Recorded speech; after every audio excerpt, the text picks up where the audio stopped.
vez que hemos agotado aquellas partes formales de este principio de legalidad en el derecho administrativo sancionador, nos corresponde entrar a la parte material. Ya sabemos que necesitamos una ley para establecer una infracción, que colabore el reglamento, que también se establece la posibilidad de tipificar en infracciones en algunos sistemas, como el ecuatoriano.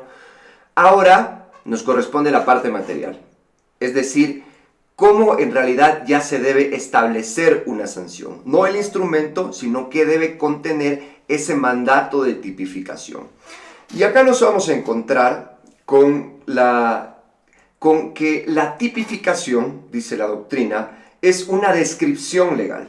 Y mucho ojo cuando decimos descripción, porque esta descripción en realidad debe ser suficiente. Se habla de una tipificación suficiente. Sabemos que es imposible que el legislador llegue tal vez a agotar todos los supuestos de hecho, todos los detalles con los que se comete una infracción, pero debe ser suficiente para producir certeza suficiente a la vez. Por favor, esta parte es demasiado importante, el asunto de la certeza, porque en realidad, si no existe certeza, los ciudadanos no pueden planificar su vida. Imagínense que ustedes el día de mañana pues no sepan qué está prohibido y qué no está prohibido. No podrían planificar vacaciones, no podrían planificar montar una empresa, cualquier cosa. Y esto pasó, por ejemplo, en tiempos de pandemia acá en Quito, cuando el municipio del Distrito Metropolitano, en el tema de que tenían la competencia para restringir la movilidad de vehículos, y lo iban haciendo el lunes, los días impares podían circular, el día los pares podían circular, y así sucesivamente. No obstante, este cabildo, este consejo municipal, quería establecer que en los meses que fueran pares se conservara esa línea, y en los impares cambiaba al contrario, y después otra vez regresabas a lo siguiente. Por suerte, antes de su aplicación, el cabildo entró en reflexión y decidió derogar esa ordenanza, que no me sorprendería que en realidad si llegaba a instancias de la Corte Constitucional, pues se hubiera declarado su inconstitucionalidad por vulnerar este principio, digamos, de seguridad jurídica, de no tener certeza. Tú no sabías qué mes te correspondía, ¿no es cierto? Entonces, bueno, ese es uno de los ejemplos que se pueden encontrar para que vean que esto, a pesar de que son conocimientos ya del derecho administrativo clásico, pues nuestras autoridades lo siguen olvidando. Entonces, como necesitamos certeza suficiente, no se permite que se hable de normas generales o indeterminadas, ¿sí? Deben estar las normas muy bien establecidas para producir esta certeza, porque si no se produciría arbitrariedad de parte de la administración pública que aplica.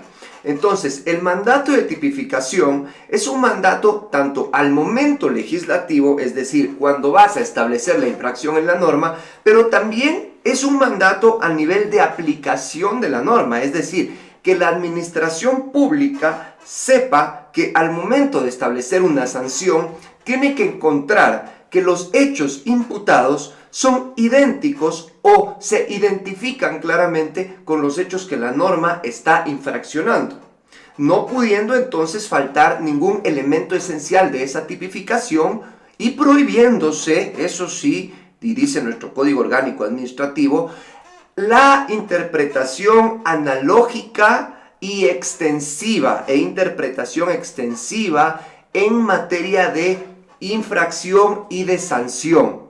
Es decir, si la norma me dice yo solo sanciono esto, pues usted no puede extenderse más allá. Y en el Ecuador tenemos casos, por ejemplo, el ex superintendente de bancos le preguntó al procurador general del Estado, le dijo, mire, yo tengo competencia para sancionar a los bancos, pero yo quiero ver si puedo ejercer esa misma competencia para sancionar a los sujetos de la seguridad social porque yo también los controlo a ellos.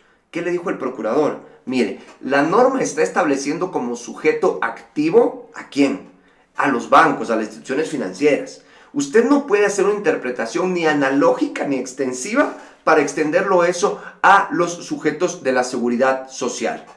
Y otro caso, ¿no es cierto? También ya, digamos, y tal vez tiene un poco más de relevancia para nosotros los fallos de la Corte Nacional, de la Corte Suprema, en el caso Gómez Mera versus Contraloría General del Estado, le dijo la Corte Nacional a la Contraloría, usted no puede establecer sanciones civiles si no se configuran todos los supuestos de la ley. ¿Qué dice la ley de la Contraloría? La ley de la Contraloría dice que para establecer una sanción civil usted necesita dos elementos. El primero de ellos es una culpa del servidor público. Y el segundo elemento es un perjuicio económico al Estado. En el caso que se analizaba, un funcionario público negligente no realizó bien un procedimiento de contratación pública. Y esto ocasionó que hayan fallas en el procedimiento, pero que finalmente se haya recibido el objeto de esa contratación. Y la Corte Nacional dijo, en mi criterio con mucho acierto, que el Estado había recibido ese objeto de la contratación y pretender establecer una glosa civil al funcionario público para que pague lo que el Estado pagó no tenía causa, significaría enriquecerle al Estado injustamente. ¿Por qué? Porque el Estado sí se benefició de esos bienes. Entonces esto daría lugar a establecer a lo sumo una sanción administrativa, pero no una sanción civil, estableciendo o poniendo de manifiesto el principio de tipicidad. En este caso faltó un elemento esencial del tipo que era el perjuicio económico al Estado y por lo tanto no se configuraría la infracción o digamos la glosa al servidor público. Pero bien, el tema de la tipificación no acaba ahí. Sería deseable, o el legislador al menos nos llama a algo que todos quisiéramos que suceda, y es el tema de la correlación infracción-sanción. Yo los invito a que ustedes lean el Código Orgánico Administrativo y se van a encontrar con que dice en el artículo 29 que a cada infracción le corresponde una sanción. Bajo ese ideal que nos establece el legislador, la infracción 1, sanción 1. Infracción 2, sanción 2. Infracción 3, sanción 3. Pero sabemos que no funciona así. Tal vez así funciona el derecho penal. Ustedes abren el Código Penal y encontrarán la lista de los delitos en cada artículo es para un delito, y en el mismo tipo, en el mismo artículo se va diciendo cuál es la sanción que le corresponde. No obstante, en materia del derecho administrativo sancionador no suele funcionar así. Y no suele funcionar así, ¿por qué? Justamente porque nosotros tenemos más infracciones que delitos. Y es claro, o sea, ustedes tendrán un código penal que regula los delitos y tal vez serán a lo máximo 500, 1000 tipos penales. Pero en cambio tipos administrativos yo podría contar hasta por decenas de miles, imagínense. Entonces, realmente no se puede llegar a esa cuestión tan deseable, que haya una infracción para cada sanción. No obstante, el legislador cuenta con otras técnicas que le permiten aún garantizar la seguridad jurídica o la certeza, que es lo importante al hablar de infracción. Y ustedes habrán encontrado normalmente en los ordenamientos jurídicos las gradaciones, ¿no es cierto? Entonces acá están las sanciones muy graves, acá están las graves y acá están las leves. Y normalmente se suelen encasillar en grupos. ¿Cómo lo hace el legislador? Bueno, pues el legislador lo puede hacer por muchos criterios. Un criterio puede ser el material, digamos, por ejemplo, si yo voy a sancionar cuestiones ambientales, digamos, lo del tema de los ríos, que me parece que es más grave, lo pongo como muy grave, el tema del aire lo pongo como grave únicamente, y acá encontraré una de menor trascendencia para el derecho ambiental. Otro criterio pueden ser las circunstancias concurrentes, por ejemplo, si se trata de una reincidencia, si se trata de que tiene agravantes, etcétera, etcétera. Como sea que el legislador lo haga, lo importante es que no deje escapar el grado de certeza o de tipificación que debe contener las infracciones. Entonces, claro, ahí es más fácil porque yo puedo decir, las infracciones graves se sancionan con una multa de $5,000, las infracciones leves con una multa de $1,000 y las muy graves con mucho más que aquellas dos.